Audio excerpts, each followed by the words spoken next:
Olá, uma ótima tarde a você, obrigado pela sua audiência. A partir de agora, começa o Agricultura BR nesta segunda-feira, dia 17 de junho, aqui pelo canal do Boi, pela internet, Facebook, YouTube e também pela TV Imaculada Conceição.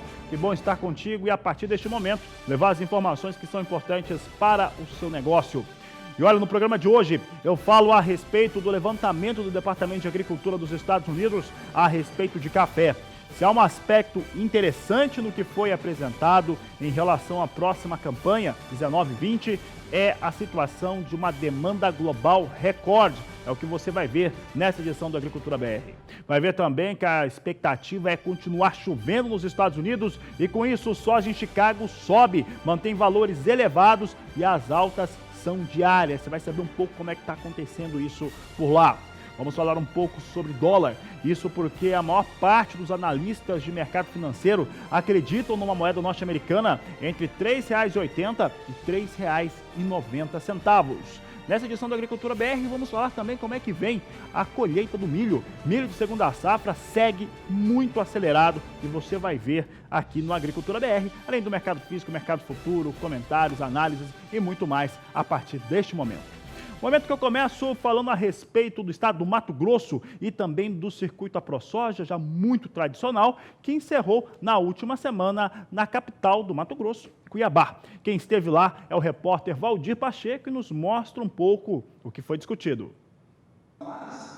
Aproximadamente 800 pessoas estiveram presentes no encerramento do 14º Circuito AproSoja. O evento aconteceu no cenário rural em Cuiabá. O projeto teve início em abril e percorreu 24 núcleos da Associação dos Produtores de Soja e Milho de Mato Grosso, atingindo um público aproximado de 4.000 pessoas.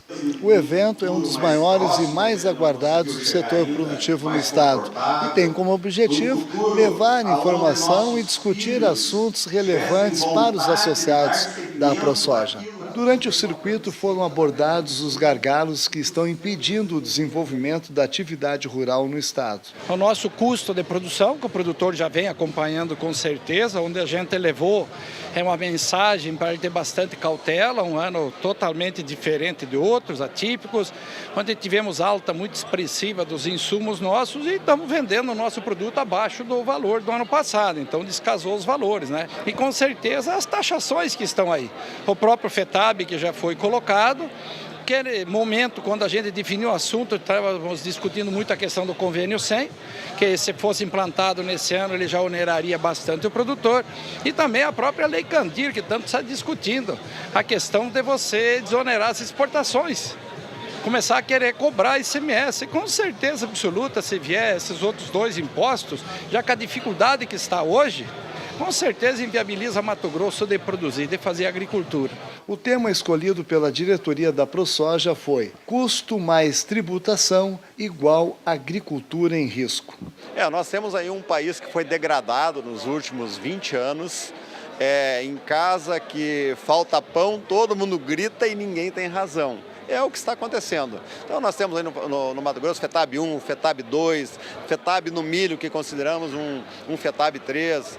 Nós temos todo o custo Brasil, as licenças ambientais que não saem para nós reduzir os custos de produção, pelo menos na infraestrutura, usando as hidrovias do Mato Grosso, que chegue a leste-oeste, a ferrovia leste-oeste, a ferrogrãos aqui de Sinop a Meritituba. Precisamos de rapidamente tudo isso para reduzir os custos que realmente o produtor não aguenta mais, que o dinheiro circule na sua mão e não fique e vá para toda a cadeia, menos ficar na renda do produtor rural. A AproSoja, sempre focada em auxiliar os produtores nas tomadas de decisões, em 2015 lançou o classificador legal, com o objetivo de padronizar a classificação de grãos justa e imparcial. O classificador legal ele já está há 3 safras rodando. A safra passada nós tivemos quase 2.000 laudos e fazemos a arbitragem das classificações de soja e milho quando nós somos solicitados pelo produtor, quando há uma divergência entre o produtor e o comprador de grãos.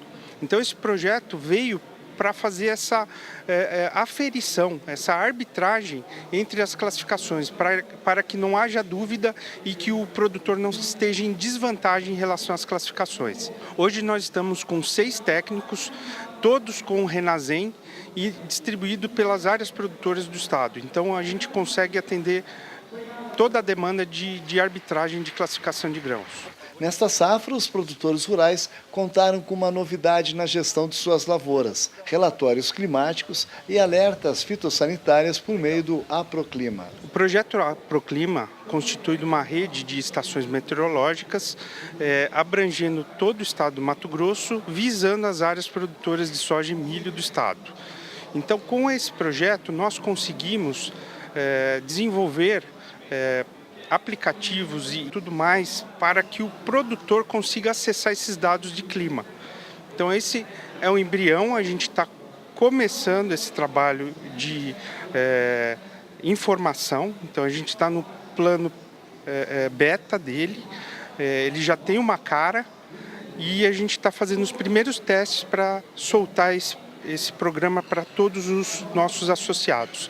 E um segundo ponto, e também muito importante desse programa, é o banco de dados meteorológicos que ele vai gerar. Então nós vamos ter uma série histórica do nosso estado para futuros intervenções, seguro rural, zoneamento climático e de variedades. Então tudo isso vai ser útil, esses dados que nós estamos gerando. De Cuiabá, em Mato Grosso, Valdir Pacheco. Sigo falando sobre soja, agora soja nos Estados Unidos. Isso porque por lá o que vem dando tom para o mercado é o fator climático, que dá sustentação para os negócios com soja em Chicago. O que vem acontecendo? O fato é que o meio oeste norte-americano segue com muita chuva e esse tem sido o principal fator para elevação nas posições negociadas na Bolsa norte-americana. Mais do que isso, a estimativa é que continue chovendo até o final de junho, uma chuva muito mais intensa do que se esperava, e agora a janela de plantio para o sojicultor norte-americano fica cada vez menor. Além disso, há de se lembrar também que as temperaturas lá nos Estados Unidos, no meio oeste norte-americano, estão mais baixas do que o habitual para essa época, o que dificulta ainda mais o cultivo e mesmo uma melhoria nas áreas de cultivo. No final do dia desta segunda-feira, o Departamento de Agricultura norte-americano divulga o seu relatório de acompanhamento de lavouras e ele deve apontar aí algum avanço, mas um avanço ainda que fica muito aquém do que acontecia na média dos últimos 5 anos e, claro, comparado à safra passada. Dito isso, vamos saber então como é que vem soja em Chicago. Soja de Chicago vinha ganhando, as primeiras horas da manhã já vinha ganhando no dia de hoje, permanece com a elevação. Você tem aqui a posição de julho, 9 dólares 7 centes mais 6 por bushel. Agosto, 9 dólares 14 centes mais 4 por bushel. Setembro, 9 dólares 21 centes mais 2. Novembro, 9 dólares 34 centes mais 2. Soja de Chicago sobe e sobe bem, continuando mantendo o ritmo de elevação por conta da situação de não se acreditar muito nessa safra norte-americana. Tem risco sim, a janela é muito pequena, cada vez menor, e isso, claro, que vai afetando o mercado negociado, principalmente para Chicago. Fala agora sobre outro elemento que influencia não só soja, outros também fatores, culturas aqui no Brasil, mas dólar, principalmente pensando em soja, vai sendo influenciado pelas ações do governo aqui no país para a aprovação da reforma da Previdência. O presidente da Câmara Federal, Rodrigo Maia, disse que pretende, inclusive, aprovar a reforma até o dia 26. Já tem gente dizendo em uma taxa de juros aqui no Brasil menor mesmo, ficando em 5,75%, com uma previsão de crescimento de PIB que reduziu. Menos de 1% agora é o que vai se acreditando no mercado. Vamos saber como é que o dólar reage a tudo isso. Essas informações são todas de hoje. Com isso, o dólar opera abaixo de R$ 3,90, vem a R$ 3,89 neste momento, uma queda de 0,22% agora para o dólar comercial. Olha, e para falar um pouco a respeito do que vem acontecendo com a moeda norte-americana, você viu como é importante a influência, o impacto sobre os negócios com soja, com café, com milho, carne bovina e etc. Vamos falar agora com Walter Pulga Júnior, que recebe convidado para falar um pouco a respeito do câmbio e as expectativas para esse ano de 2019 ainda. Pulga, boa tarde, seja bem-vindo. Boa tarde a você, Fabiano, boa tarde a todos. Olha, eu tenho aqui ao meu lado hoje Camila Abdelmalak. Ela é economista-chefe da CM Capital e ela está aqui para comentar sobre a evolução dos negócios no mercado de câmbio. Obrigado por ter vindo, Camila. Obrigada a você, boa tarde. Vamos comentar um pouco sobre essa perspectiva que agora os economistas têm de que o dólar termine 2019 entre 3,80 e 3,90. Isso é factível? Na verdade, assim, o dólar a gente costuma brincar entre os economistas que é a variável que a gente tem mais dificuldade em projetar, porque é uma variável que depende de diversos aspectos, como agora no momento a política. Então, o guia que o economista tem agora para fazer alguma projeção de moeda, o termômetro é o cenário político. Então, a gente brinca. O cenário político anda bem, o real consegue dar uma apreciada. O cenário político anda mal, o dólar acaba se apreciando frente ao real. Então, é esse o termômetro que agora os economistas estão tendo em relação à moeda. E sim, as apostas do mercado para o dólar final de 2019, elas estão entre 3,80 e 3,90. E elas oscilam aí nesse patamar por conta de todas essas expectativas que eu comentei com você em relação ao cenário político. A gente tem essa cotação do dólar sendo influenciada pelo governo, pelas reformas econômicas e muita expectativa em relação à reforma da Previdência que está aí em foco na mídia. Então, assim, o termômetro que o mercado tem é que, se a reforma ela for aprovada, a gente tem uma chance de apreciação do real, e se a reforma não for aprovada, a moeda vai acabar se desvalorizando, porque acaba tendo uma fuga, né, do investidor estrangeiro, então uma retirada de dinheiro da economia brasileira. Então, por isso que a gente acaba trabalhando com esse patamar de 3,80 a 3,90. E, assim, o que costumam questionar muito os economistas passou a reforma da Previdência, será que não tem chance dessa moeda se apreciar e ir para um patamar, de repente, de 3,50, 3,60?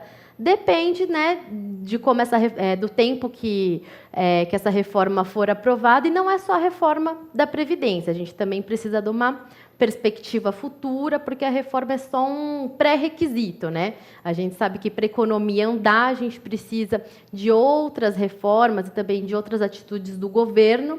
Então, por isso que o mercado sabe que, como a gente só tem essa reforma da Previdência agora em foco e não tem uma agenda pós-reforma da Previdência, acredita-se que vai ter um efeito, né, nesse primeiro momento de apreciação do real, mas depois ele volta para esse patamar aí entre 3,80 e 3,90. Então, esse é o range que o mercado está trabalhando. Agora, é normal, é muito comum a gente ouvir que o economista ele sofre uma rasteira diária quando tenta acertar ou prever o valor do dólar. Sim.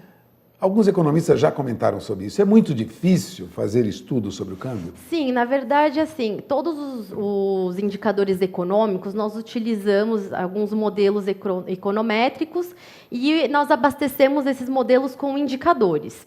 Só que no caso da moeda, ela é um pouco mais difícil, porque o noticiário, o dia a dia, acaba influenciando. Isso é algo que a gente não consegue colocar no nosso modelo, que a gente fala que é o feeling do mercado. Então, assim, acabou de sair uma notícia que é ruim para o país. A gente não tem como colocar essa notícia dentro do modelo. Então, por isso que a gente brinca que a variável que é menos previsível dentro do mundo da economia acaba sendo a moeda. Bom, comentando sobre a economia como um todo, você, como economista-chefe, acompanha as mesas de operação, seja de câmbio, seja de outros mercados, inclusive mercado futuro. A pergunta que muitos gostariam de fazer, eu faço agora: o segundo semestre promete ser melhor que o primeiro?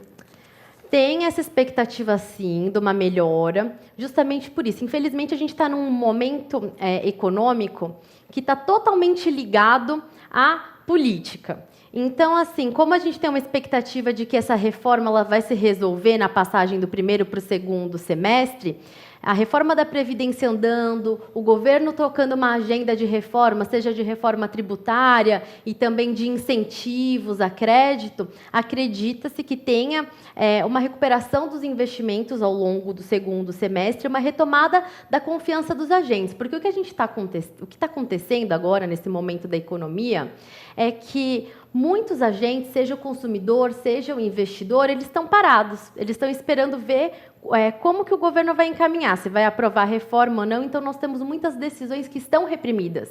A gente tem, inclusive, investidor estrangeiro com vontade de investir no Brasil, mas por conta desse momento político delicado e dessa nossa agenda de reformas, ele acaba falando, melhor eu esperar um pouquinho, ver como que as coisas vão andar. Então, a gente brinca que no segundo semestre, sim, a expectativa é de que tenha um crescimento um pouco melhor, só que não tão bom quanto os economistas estavam prevendo no início do ano. Então, assim, a gente começou 2019 acreditando que a economia brasileira ia crescer pelo menos uns 2,5%. Agora, quando a gente olha para o Boletim Focus, que é um relatório semanal do Banco Central, onde divulga a mediana das expectativas do mercado, a expectativa é de que a economia brasileira cresça ao redor de 1%. Então, sofreu uma bruta correção. Bom, você acaba de ouvir Camila Abdel Malak. Fabiano, a Camila deixa claro que há perspectivas mesmo melhores lá na frente, mas isso depende aí do andar da carruagem lá em Brasília, né? A política. E eu posso adiantar que antes dessa entrevista ela comentava comigo que a renúncia à presidência do BNDES, Joaquim Levy, pouco mexeu com o mercado hoje. Não tivemos grandes alterações em função dessa movimentação lá envolvendo o BNDES. Passamos o recado, Camila? Sim. Agradeço mais uma vez a presença da Camila Abdel Malak aqui conosco. Ela é da CM Capital, economista-chefe. É com você, Fabiano. Tá certo, Pulga, obrigado pela participação, obrigado, Camila, uma boa tarde a vocês.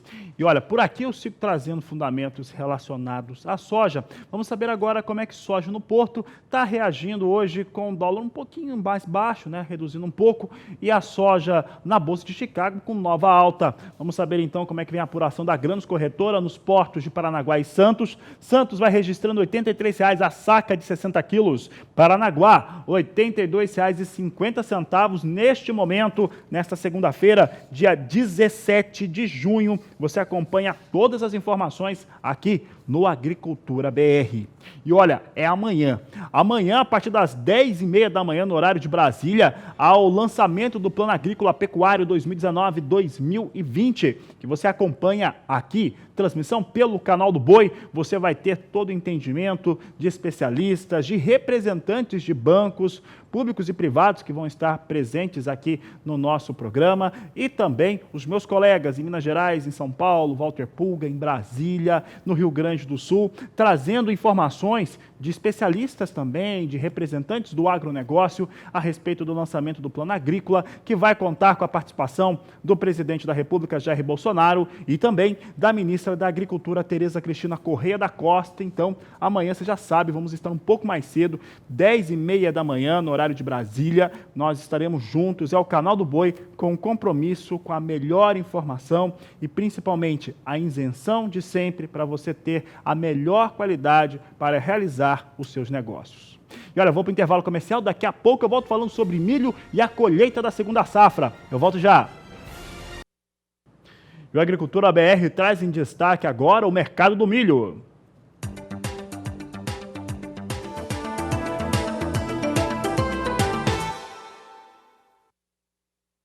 E de acordo com a consultoria AG Rural, na última semana, encerrada na quinta-feira, houve um avanço na colheita do milho no centro-sul do Brasil, onde se cultiva a segunda safra do cereal, de 5,6 pontos percentuais. Com isso, agora a colheita atinge um pouco mais de 10% e fica muito acima daquilo que acontecia, tanto no ano passado quanto na média dos últimos 5 anos. Vamos ver os números então da AG Rural para a colheita do milho. Aqui o Agricultura BR mostra 10,2% de colheita até o último dia 14 de junho. Comparado, olha como é que fica alto, né? Quando comparamos ao ano passado na mesma época eram 2,9%. Então é muito acelerada a colheita de milho no Brasil nesta segunda safra. A média dos últimos 5 anos é de 3,5%. De acordo com a consultoria, Mato Grosso segue sendo mais avançado com 15%. No estado, o excesso de chuva continua causando problemas de qualidade, mas os índices de umidade percentuais de avaria já são menores do que os registrados na última safra. Então tem ali a chuva atrapalhando um pouco, deixando um pouco mais de umidade, mas a qualidade não está se perdendo tanto assim, vem numa situação até mais favorável do que a do último ano. Sigo falando a respeito de milho e agora falo um pouco a respeito de milho internacional. É o cenário para o milho na Bolsa de Chicago. Tanto como a soja, o milho norte-americano já perdeu, inclusive, a janela ideal de cultivo, mas vai sofrendo com as chuvas sobre o meio oeste norte-americano, que vão continuar até o final deste mês de junho, inclusive com quantidades ou com uma presença muito forte. Deve seguir chovendo sim por lá. Hoje, milho, diferente do que nós estávamos vendo, vem ali muito mais perto da estabilidade, mesmo assim dá sinais positivos. Olha só, a posição de julho, ela vem estável com uma ligeira queda, né? Um viés de queda de 0,4 centes de dólar. Vem a 4 dólares e 52 centes mais 4 por bushel. Setembro já vem com uma alta, mas também na estabilidade, 4 dólares e 58 centes mais 4 por bushel. Dezembro vem com alta de pouco mais de 1 cento de dólar, 4 dólares e 65 centes mais 2. E março, 4 dólares e 69 centes mais 6 por bushel, uma alta de 2,2 centes de dólar, é o que vai ganhando agora a posição de março. Julho vai perdendo menos de 0,5% de dólar, então 0,5% de cento de dólar, então vem muito estável os negócios hoje para milho negociado na Bolsa de Chicago.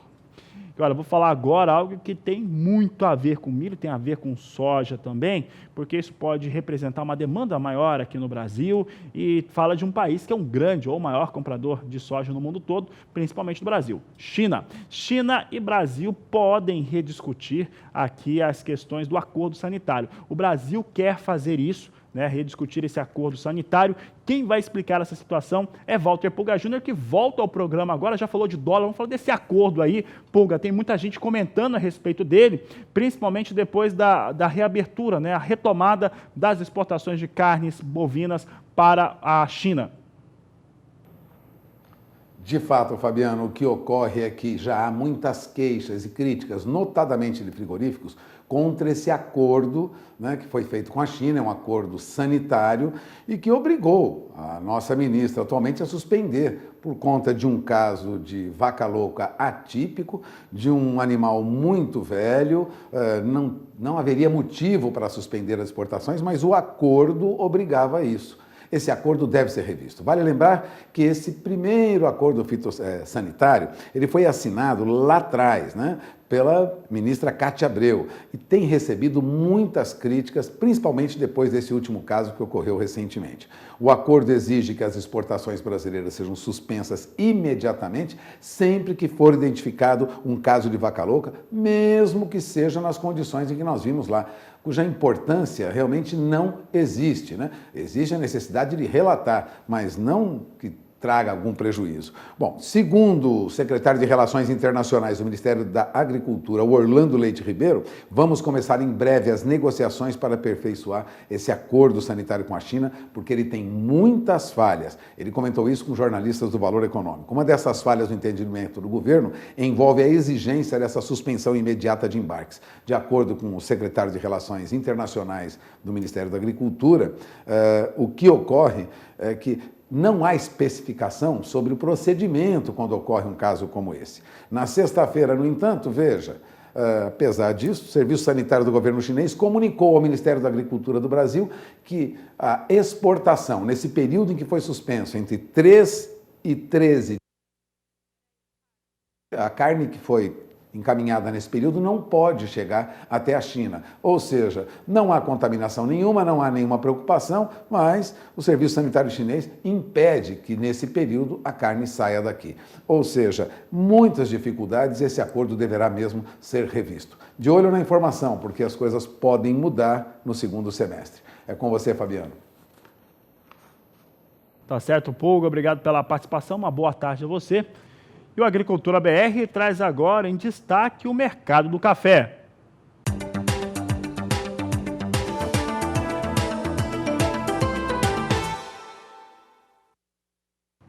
E o Departamento de Agricultura dos Estados Unidos divulgou o seu relatório que mostra como é que vem a oferta e demanda global por café no mundo.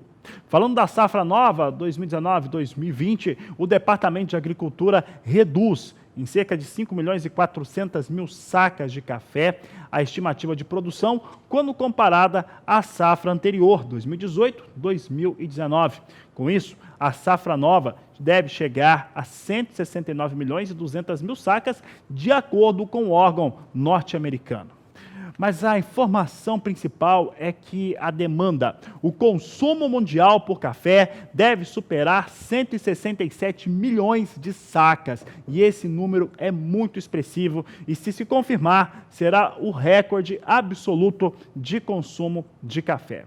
Vamos saber agora como é que vem um pouco desse quadro, mostrando produção, demanda e também estoques finais. Olha só como é que o Departamento de Agricultura norte-americano vê o quadro de oferta e demanda para o café na safra nova 2019-2020. A produção ficando em 169 milhões e 100 mil sacas, uma redução de 5 milhões e 400 mil sacas frente àquilo que acontecia na última campanha. Já a previsão de consumo global é esperada em um recorde de 167 milhões e 900 mil sacas, com estoques de passagem recuando em quase 3 milhões de sacas para um total de 33 milhões e 500 mil sacas de café. Um outro fator que deve ocorrer é também que as exportações elas fiquem na casa de 116 milhões e 800 mil sacas. É uma redução, isso ocorre por conta da produção menor do Brasil em café arábica, por conta da chamada bienalidade negativa, que vai fazer com que o país tenha menos café disponível. Com isso, as exportações globais também recuam um pouco, cerca de 800 mil sacas, de acordo com o Departamento de Agricultura norte-americano. Mas um fator que me chamou bastante atenção nesse relatório, apresentado na tarde da última sexta-feira pelo Departamento de Agricultura norte-americano, é em relação aos valores praticados com o café no mundo. Olha só, o próprio órgão norte-americano mostra uma queda no acumulado agora de maio até junho, na ordem de 15% sobre os valores negociados com café na Bolsa de Nova York. Esses preços são muito baixos e mostram o cenário mais baixo ou pior cenário de preços desde setembro de 2006. Sigo falando de café, que eu falo desse cenário aqui, é o café negociado na Bolsa de Nova York, plataforma Ice Filters, e veja só, nós temos hoje alguma recuperação em curso, posição de julho de 2019 vem a 96 centes mais 30 a libra-peso, setembro, 98 centes mais 45 por libra-peso, dezembro, $1, 2 centes mais 10 por libra-peso, e março de 2020, $1, 5 centes mais 60 por libra-peso. Negócios seguem com o café com valores bastante tímidos negociados em Nova York.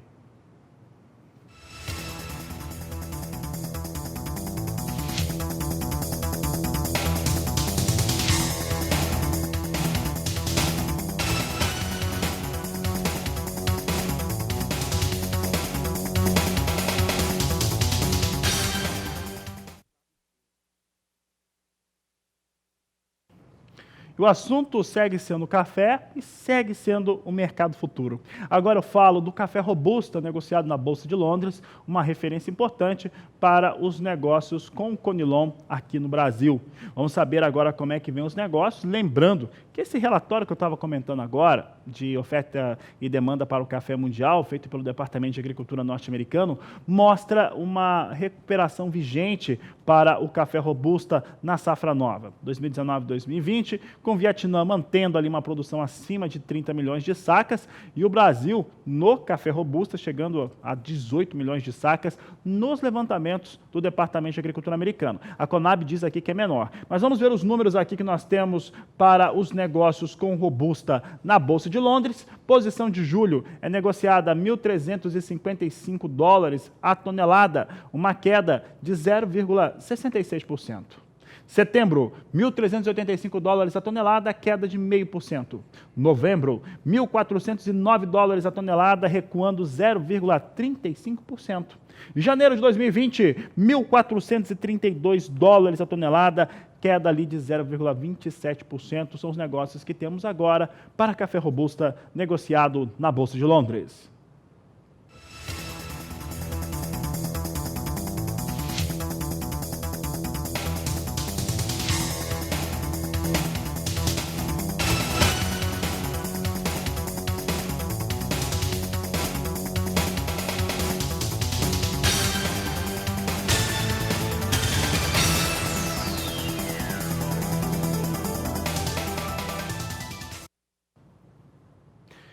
E atenção, telespectadores do canal do Boi, da TV Imaculada Conceição, da internet, do YouTube, do Facebook, amanhã, às 10h30 da manhã, no horário de Brasília, o canal do Boi traz para você a transmissão do lançamento do Plano Agrícola Pecuário 2019-2020. O lançamento está marcado para amanhã, às 10h30 da manhã, com a presença do presidente Jair Bolsonaro e também da ministra da Agricultura, Tereza Cristina Correia da Costa, além, claro, de outras autoridades que devem participar deste evento. Eu ressalto que esse é um momento importante, porque é um momento de transição no Brasil em relação à disposição de crédito e também de como que ele vai ser utilizado pelos órgãos financiadores, principalmente os agentes bancários. A expectativa é que nessa safra 2019-2020 se tenha cada vez mais a presença da iniciativa privada participando da disposição de recursos e principalmente disputando também, colocando mais situações para o mercado para ter novas taxas e também novas situações de financiamento para o produtor rural. É amanhã às 10h30 da manhã. E o Agricultura BR vai para um rápido intervalo comercial. Daqui a pouco a gente volta falando sobre tecnologia e também o Sindicato Rural de Sinop, que completou 30 anos. Tudo isso e muito mais daqui a pouco, depois do intervalo.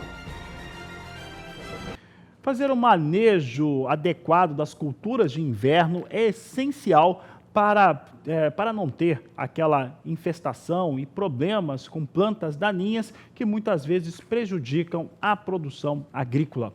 Você vai ver agora dicas importantes na reportagem de Viviane Lara. Para manter a qualidade do manejo das lavouras, o produtor precisa levar em consideração o alto índice de umidade antes do plantio das culturas de inverno. Isso porque a qualidade de alguns produtos para controlar plantas invasoras foi prejudicada. Quem vai falar mais sobre este tema é o pesquisador da CCGL, Mário Bianchi. Em função do tempo, que deu esse transtorno, vamos dizer assim, na semeadura, possivelmente muitas áreas devem ter tido problemas na dessecação. Não ficou no melhor momento, provavelmente não tem a melhor condição de ambiente, de luminosidade, mesmo chuvas muito próximo de uma aplicação de herbicida. Então, plantas como a azevém, que é uma das principais espécies daninhas, pensando na cultura de trigo, cevada, e buva, que sendo outra planta importante também de dessecação nesse momento, pode ser que não tenham tido um resultado de controle bom. Então, essa possibilidade leva para um cuidado maior dentro da cultura do trigo. Possivelmente, vamos enfrentar problemas com plantas rebrotadas, que não foram bem controladas na dessecação. Então, esse vai ser o grande desafio, esse é o grande cuidado que a gente tem que tomar dentro da cultura do trigo. Em áreas onde as culturas comerciais não serão semeadas, a orientação do pesquisador é manter a cobertura. As gramíneas de verão aparecem como alternativas para suprir a necessidade do solo em manter uma boa palhada e, assim, reduzir a pressão das plantas invasoras. Então, culturas como o milheto, como o capim-sudão e mesmo o milho entram muito bem nesse modelo, porque além de oferecer uma grande quantidade de resíduo sobre a superfície do solo, proteger da erosão, também permite para aquelas áreas que têm uma infestação maior de plantas daninhas, como buva, mesmo como azevém, ou em alguns lugares o próprio capim amargoso, capim rabo de burro, oferece uma oportunidade de fazer controle, o que vem a reduzir a quantidade dessas espécies quando for feita a semeadura da soja na safra seguinte. Em lavouras onde há integração com gado de corte durante o inverno, a falta de uniformidade das plantas exige atenção redobrada na hora do controle. Aquelas outras áreas que são utilizadas como pastagem, por exemplo, né, que são pastagens de ressemeadura natural, azevém, né, normalmente não são áreas muito uniformes em matéria de distribuição das plantas no solo. Então, nessas áreas que têm essa desuniformidade, é de suma importância fazer uma avaliação, né, e proceder controle de plantas pequenas. Né? O importante é não deixar a planta daninha, buva, que seria mais importante nesse período, ficar muito grande para daí se interceder com um herbicida para fazer o controle. É importante controlá-las quando elas são pequenas ainda. Cobertura de solo cada vez mais importante para o bom rendimento das lavouras.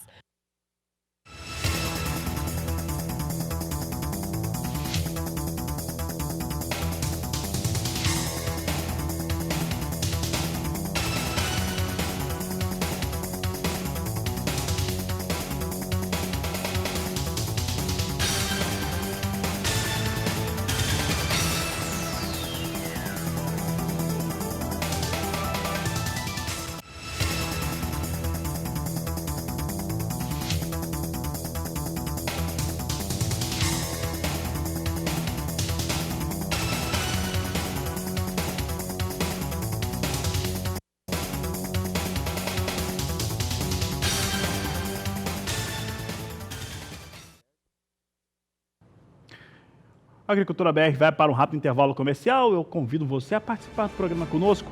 Mande sua mensagem, foto, vídeo aqui para o nosso programa. O número do WhatsApp é 67996562266. Daqui a pouco nós vamos falar um pouco a respeito dos 30 anos do Sindicato Rural de Sinop.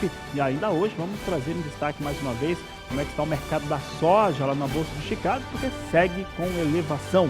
Nós voltamos já. E o Sindicato Rural de Sinop, localizado no norte do estado de Mato Grosso, completou 30 anos de fundação. Uma história de lutas e apoio ao produtor rural brasileiro. Quem acompanhou a data de festejo foi o repórter Valdir Pacheco, que nos traz outras informações. Lutas, conquistas, são 3 décadas lado a lado com quem cultiva, colhe o presente e garante o futuro. O Sindicato Rural de Sinop completa 30 anos em defesa da classe produtiva da região norte de Mato Grosso. O sindicato foi fundado numa época em que as lavouras eram em sua maioria de arroz. A agricultura e a pecuária buscavam a profissionalização, almejando o plantio de soja e milho com tecnologia. Era preciso união e braço forte para enfrentar os desafios. O sindicato foi fundado no dia 7 de junho de 1989 pelo produtor rural Adenis Pascoaleto. Hoje eu me sinto até com emoção por olhar que hoje está acontecendo a festa dos 30 anos, que parece para nós que foi ontem, né? Mas encontrei velhos amigos, companheiros que iniciamos essa jornada, que na época, é claro, que era uma dificuldade monstra, principalmente para nós que não tínhamos estrada, não tínhamos, vamos dizer, praticamente nada, né? Antônio Galvão, atual presidente da ProSoja MT, por 3 mandatos presidiu o sindicato e nesta festiva de 30 anos está se sentindo em casa. Tudo que vocês estão vendo aqui foi nas gestões da gente, com a nossa diretoria que a gente construiu, né?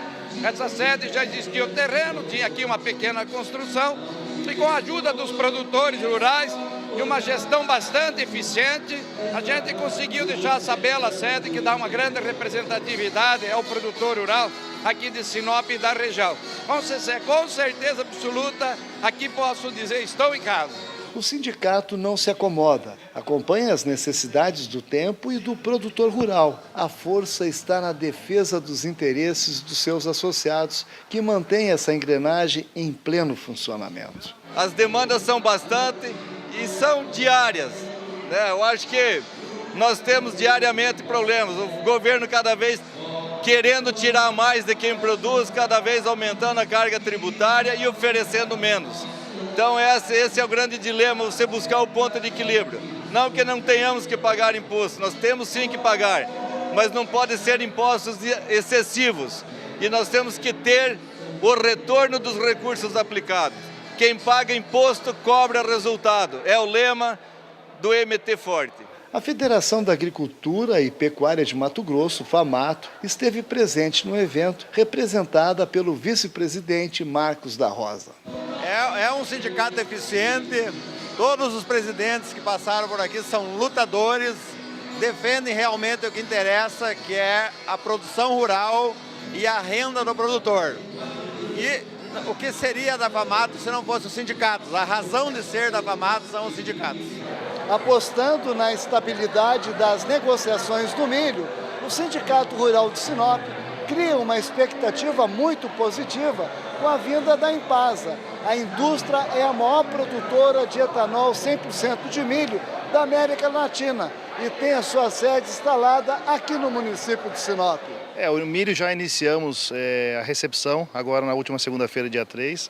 A partir de agora é um processo ininterrupto, a gente vai receber milho o ano todo, vão estar de portas abertas. Nós vamos moer 3.600 toneladas dia, são 60 mil sacos, num regime de trabalho de 350 a 355 dias anos, né? Então isso resulta em 1.260.000 toneladas de milho por ano que nós vamos estar consumindo de Sinop e sua macro-região. De Sinop, Mato Grosso, Valdir Pacheco. E o mês de junho tem sido marcado pela retomada das câmaras setoriais das mais diversas culturas no estado do Rio Grande do Sul. Essas câmaras setoriais, elas são interessantes porque envolvem iniciativa pública e privada, os mais diversos representantes dos setores para discutirem como é que se desenvolve e se resolvem os problemas comuns. Você vai ver como é que isso tem acontecido no Rio Grande do Sul agora na reportagem de Viviane Lara. A Secretaria da Agricultura, Pecuária e Desenvolvimento Rural anunciou na última quarta-feira que irá reativar diversas câmaras setoriais e temáticas ainda este ano.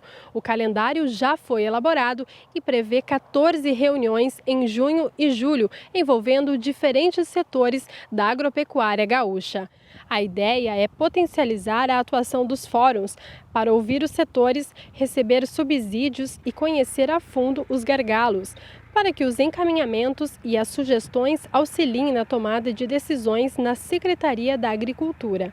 Algumas câmaras estiveram desativadas por vários anos, como soja e tabaco. Outras, como milho, leite, aves, suínos e bovinos de corte, não se reuniam desde 2017.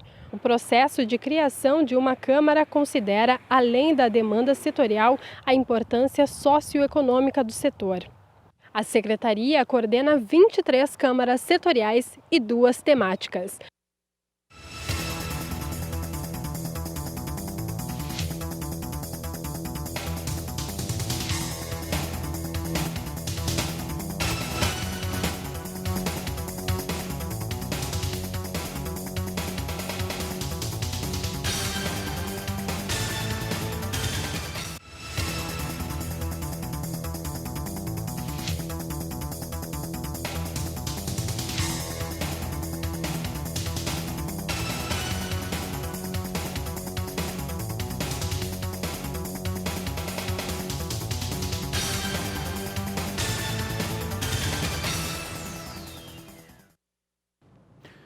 E nesta terça-feira, às 10h30 da manhã, o Canal do Boi transmite o lançamento do Plano Agrícola Pecuário da campanha 2019-2020.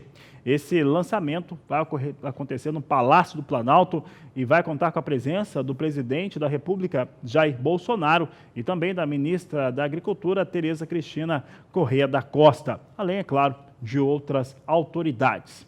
Olha, esse plano agrícola, ele é um marco em relação àquilo que vem acontecendo em relação aos recursos disponibilizados para o agronegócio brasileiro.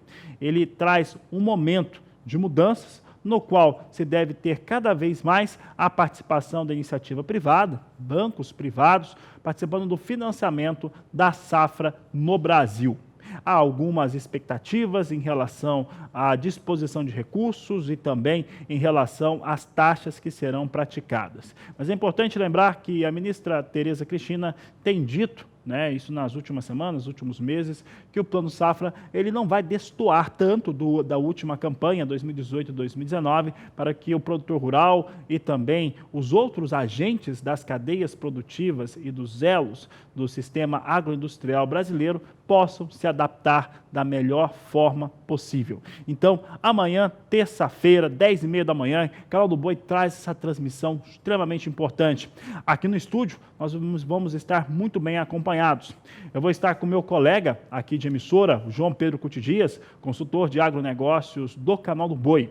Nós vamos ter também representantes tanto de bancos privados quanto também de bancos públicos. Lá em São Paulo, Walter Puga Júnior vai trazer também o entendimento de economistas a respeito da disposição de recursos, dos financiamentos e das linhas de crédito. Em Brasília, a nossa equipe vai acompanhar tudo o que acontece ao vivo para você de lá. Então, realmente uma cobertura muito especial. Em Minas Gerais, você vai ter a participação de autoridades, principalmente da pecuária, que são representantes do setor da pecuária brasileira, participando dessa importante cobertura, mais uma aqui do Canal do Boi, é o nosso compromisso com você, amigo produtor rural. E nós vamos para o intervalo comercial, porque daqui a pouco eu volto falando de soja, negócios com a oleaginosa em Chicago, vou falar que continua chovendo no meio oeste norte-americano e quanto pior vai ficando por lá, melhor para os preços da soja. Aproveite para entrar em contato conosco, entre em contato através do 67996562266. Agricultura BR, volta já. Agricultura BR de volta, e como nós estamos bastante focados, né? Todo mundo focado nas tecnologias, na internet e nas maneiras como se tem como acompanhar as informações e as notícias, é claro que o Canal do Boi não está de fora. E é por isso que nós temos um aplicativo, é o SBA Play, feito para você, amigo produtor rural, feito para você que trabalha nas mais diversas cadeias produtivas, se manter informado, ter notícias, informações e, claro, acompanhar aqui na tela do seu celular tudo o que acontece aqui no Canal do Boi e também no Agrocanal. Então aí, olha aí o seu sistema operacional, entra ali na onde você baixa os seus aplicativos e procure SBA Play. Aí você vai ter na palma da sua mão toda a programação aqui do Canal do Boi e também, claro, do Agrocanal. Vou falar agora de um assunto bastante importante que interessa demais ao produtor rural brasileiro. Na semana passada, a Comissão de Constituição e Justiça rejeitou o projeto de lei relacionado ao porte de armas que foi colocado pelo governo federal, pelo Poder Executivo. Você vai entender agora, na reportagem de Saulo Lopes, por que ele foi rejeitado. O Senado Federal deu um importante passo para rejeitar o decreto de posse e de armas apresentado pelo presidente Jair Bolsonaro no dia 8 de maio. Por 15 votos a 9, os senadores na Comissão de Constituição e Justiça rejeitaram o relatório do senador Marcos Duval, do Partido Cidadania do Espírito Santo. Agora os senadores vão votar em plenário em regime de urgência. Na sequência, o projeto segue para a Câmara dos Deputados. A presidente da Comissão de Constituição e Justiça, a senadora Simone Tebet, de Mato Grosso do Sul, ela não votou porque é presidente da comissão, mas analisou o mérito do decreto. É importante passar para aqueles que estão nos assistindo que a questão antes do mérito, se a gente é a favor ou contra o posse e aporte de arma, o que nós discutimos na CCJ e no Senado é que um decreto não pode contrariar a lei, que é do Estatuto do Armamento. Então, se o presidente tem um compromisso ou tem uma agenda e quer discutir essa questão, ele tem um caminho legal, que é um projeto de lei em regime de urgência, que ele manda, passa pelas comissões e a gente aprova ou rejeita. Eu, particularmente, sou favorável à posse de arma em alguns casos, por exemplo, na zona rural. Nós sabemos quem mora na zona rural, nós estamos falando só do produtor rural, não, nós estamos falando dos nossos funcionários, daquele que está na labuta, no dia a dia, debaixo do sol, ele está a quilômetros de distância da primeira delegacia. Então é importante ele ter essa posse, poder, inclusive, dentro da fazenda, andar armado, para poder se defender em casos especiais e excepcionais. Essa é uma realidade que nós precisamos tratar e que o Senado já aprovou. Está na Câmara agora o projeto de lei nesse sentido. Já existem 2 projetos de flexibilização de porte e posse de armas no Congresso Nacional. Deputados e senadores vão analisá-los nos próximos dias. De Brasília, Saulo Lopes.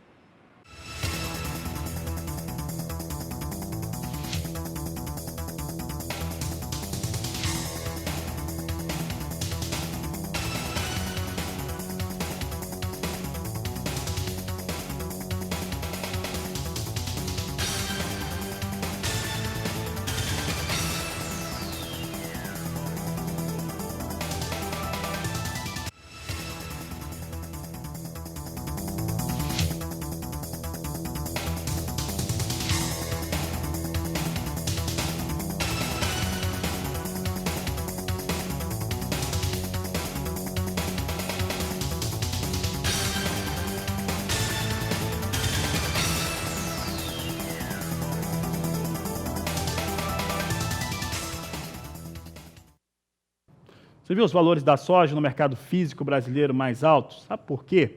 Porque nós temos, neste momento, prêmios que, durante o acumulado de junho, segue subindo com muita força, segue se mantendo principalmente. Tem um dólar que vem forte, se não vem a R$ 4,00, vem a entre R$ 3,80 e R$ 3,90, que é algo muito interessante para quem negocia produtos de exportação. E tem também essa retomada, esses valores da soja em Chicago, que tem tudo a ver com o clima. Lá nos Estados Unidos, o meio-oeste norte-americano vai ficando embaixo d'água, o que tem prejudicado muito as lavouras de milho e também de soja nos Estados Unidos. O que no Brasil é muito bom. Olha só, os Estados Unidos vindo com esses problemas climáticos que nós temos acompanhado e mostrado aqui diariamente no Agricultura BR, traz uma janela de oportunidades de mercado muito interessante para o produtor rural brasileiro. Traz um suporte diferenciado para os preços da soja e também abre oportunidades para o mercado do milho, como também temos acompanhado. Falando do problema específico norte-americano, lá chove bastante sobre o meio-oeste, onde está concentrada a maior parte das áreas de produção, tanto de soja quanto de milho. Um outro fator também importante é a expectativa de chuvas. Elas vão seguir até o final desse mês e vão continuar com grande elevação. Com isso, a chuva deve seguir atrapalhando os trabalhos de campo do produtor rural norte-americano, que até, de certo modo, tem visto os valores, assim como nós, da soja em Chicago subindo lá na Bolsa norte-americana. Entretanto, veio uma demanda também mais baixa. A demanda sobre soja nos Estados Unidos segue em queda por conta do conflito comercial com a China. Mais do que isso, se nós pegarmos aí os fatores aí políticos que nós temos entre os dois países, um jornal do governo lá da China disse que os chineses não têm interesse não em resolver essa questão tão cedo e que a China teria total estrutura para suportar esse conflito comercial por muito mais tempo. Esse jornal que circula dentro do país, no caso, lá na China. Mas falando especificamente das questões ligadas à soja, o que eles têm lá no momento é uma perda bastante forte de qualidade e de produtividade. Isso ocorre principalmente com o milho. O milho já saiu da janela do cultivo ideal e a alta umidade que se tem no solo para os norte-americanos, ela complica bastante os resultados finais de lavouras. O mesmo pode se falar da soja. Isso porque a soja lá nos Estados Unidos segue ainda em cultivo. Nesta segunda-feira, às 17 horas, no horário de Brasília, ou seja, depois que o mercado fecha nos Estados Unidos, teremos uma divulgação importante do Departamento de Agricultura norte-americano, que é o de acompanhamento de lavouras. E esse acompanhamento de lavouras deve trazer, evidentemente, algum avanço sobre as áreas com soja, mas é um avanço que vai manter ainda muito atrasado a situação de comercialização, aliás, de acompanhamento, né, de lavouras, o avanço do plantio por lá, que não deve ter acontecido muita coisa. O atraso vai seguir por conta das chuvas e também da umidade, que segue bastante alta lá nos Estados Unidos. Tudo isso mexe e mexe muito com os negócios na Bolsa de Chicago. Aliás, tudo isso que eu falei aí é o principal argumento para a soja seguir em elevação lá nos Estados Unidos. E é o que nós vamos mostrar agora. Vamos ver como é que vem soja. Vinha em alta na abertura deste programa, vinha com uma alta de 11 centes de dólar. Essa alta vai ficando mais aguda. Neste momento, soja nos Estados Unidos vai subindo cerca de 14 centes de dólar. Posição de julho, neste momento, negociada a 9 dólares 11 centes mais 2 por bushel, sobe mais de 14 centes, 14,4. Agosto, 9 dólares 17 centes mais 6 por bushel, 14 centes,6. Setembro, a alta chega a 15 centes de dólar, vem a 9 dólares 25 centes por bushel. E a posição de novembro é negociada a 9 dólares 37 centes mais 6 por bushel, uma alta de 14,2 aqui para os negócios com soja de Chicago na posição de novembro. E olha só, o que nós temos hoje? Se você considerar o valor negociado com soja em Chicago, mais o prêmio pago no porto brasileiro, nós temos aí tranquilamente, né, e podemos afirmar com muita tranquilidade, que soja negociada no porto brasileiro já é negociada bem acima dos $10 por bushel, o que é uma situação bastante boa para o produtor rural brasileiro e também, claro, para as tradings que operam no Brasil. Sigo agora falando a respeito do que acontece com a moeda norte-americana. Você viu agora, soja em Chicago segue com sinais de elevação, soja, o prêmio pago nos portos segue com valores, com prêmios muito interessantes. Agora resta ver o dólar. E o dólar comercial, apesar do recuo que vinha apresentando durante o dia de hoje, vinha sendo negociado próximo à marca dos R$ 3,90. Vamos saber como é que vem dólar agora, é o que você acompanha comigo na tela. Você tem aqui dólar, neste momento, recuando um pouco, 0,27% de queda para a moeda norte-americana, a R$ 3,88, mais 8 para o dólar comercial negociado no país. Está aí as informações, os balizamentos para o mercado da soja brasileira, que você só acompanha aqui, é claro, no Agricultura BR. E olha, antes de encerrar essa edição, eu vou lembrar para você que você tem um compromisso nesta terça-feira, um pouco mais cedo comigo. Por quê? Nós temos o lançamento do Plano Agrícola Pecuário 2019-2020. Esse é um compromisso muito sério. É um compromisso porque o governo federal elabora um plano, ele aprova os recursos desse plano, tenta fazer o que há de possível, o que há de melhor para atender às necessidades de todo o sistema agroindustrial, e isso será apresentado amanhã. Será apresentado amanhã a partir das 10h30 da manhã, no horário de Brasília. Portanto, a Agricultura BR vai começar mais cedo, aliás, bem mais cedo, vai começar às 10h30 da manhã. E eu conto com a sua participação, com a sua audiência, com a sua atenção para ficarmos juntos e observarmos o que vai ser apresentado para este Plano Safra. Aqui nos estúdios eu vou estar com João Pedro Couto Dias e representantes de bancos públicos e privados. Vamos ter também os nossos colegas pelo país também participando do programa, ouvindo a opinião de quem representa os mais variados setores do agronegócio brasileiro. Em São Paulo, em Brasília, que vai estar exatamente lá no Palácio da Planalto também acompanhando, mas no Rio Grande do Sul, em Minas Gerais, você vai acompanhar tudo o que acontece, as opiniões e os entendimentos. Então, amanhã aguardo você, pode ser aqui pela transmissão padrão da TV, pela parabólica, pelas TVs que são pagas, que você acompanha o canal do Boi, pode ser pela internet, pelo Facebook, pelo YouTube, pela TV Imaculada Conceição, a Agricultura BR amanhã, mais cedo, trazendo para você o Plano Agrícola Pecuário 2019-2020. E com essas informações, esta edição da Agricultura BR vai ficando por aqui. Eu vou voltar logo mais às 17h20 e você vai acompanhar os números, acompanhamento de lavoura dos Estados Unidos, o que aconteceu com soja, com dólar e muito mais daqui a pouco às 17h20. Por enquanto, vou ficando por aqui. A todos uma ótima tarde. Este é o Agricultura BR, a inteligência e a transparência do agronegócio, sempre com você. A todos uma excelente tarde e até mais.